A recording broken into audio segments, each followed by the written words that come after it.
ازيكم يا جماعة؟ عاملين ايه؟ اخباركم ايه؟ النهاردة انا هوريكم روتين العودة للمدرسة ليا، او اللي هو روتيني وانا بجهز الحاجات عشان العودة للمدرسة، عشان طبعا كلنا عارفين ان احنا خلاص المدارس قربت، وانا خلاص هبدأ بكرة دراسة. يعني ف يعني ان شاء الله بقى تبقى يعني سنة كويسة. هي سنة في البيت، انا اصلا هوم سكولينج فمتعودة على البيت ده في الدراسة. بس الناس اللي بقى بتتعلم ممكن الموضوع يكون غريب شوية، بس يعني good luck لكل حد طبعا. وانا هنا بقى اوريكم انا بعمل ايه. انا دلوقتي بحط كل الحاجات اللي هتتحط في الشيلفز بتاعتي، بحطها كلها في بحطها كلها على الديسك بتاعي.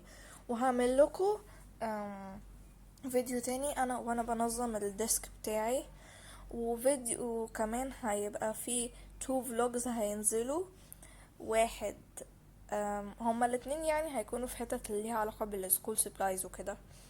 ف انا بقى يعني عندي كمية كتب وحاجات، وفي في من الحاجات دي انا ما حطيتهاش لان بصراحة ملهاش لازمة. يعني البتاع اصلا هيقع. يعني بصوا يا جماعة، هو هيقع. فانا لو حاولت امسكه كده عشان ما يقعش. بصوا شكله، بصوا طويل قد ايه، طويل جدا جدا جدا. بصوا بقى من الجنب.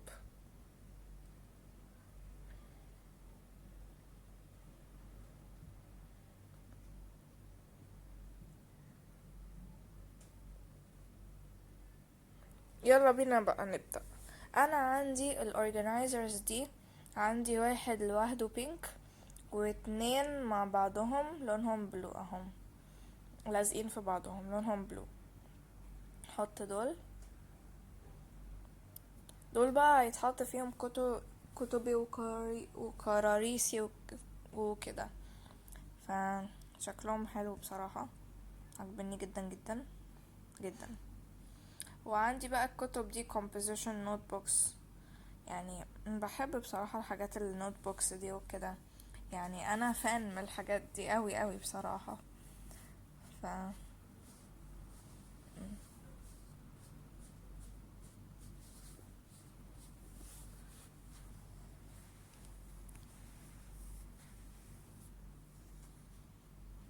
انا حطيتهم دلوقتي بقى،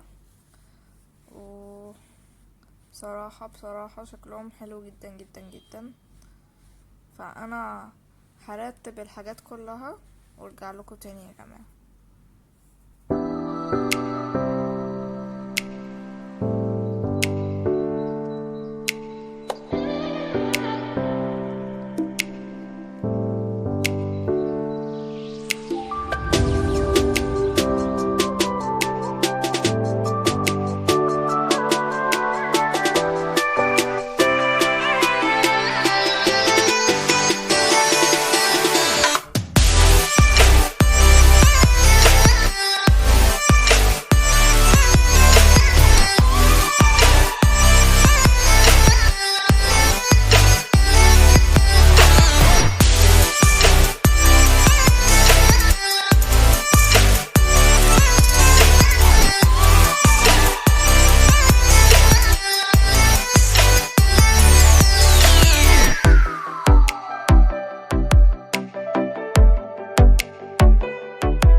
وبكده يا جماعة نكون خلصنا البتاع بتاعنا.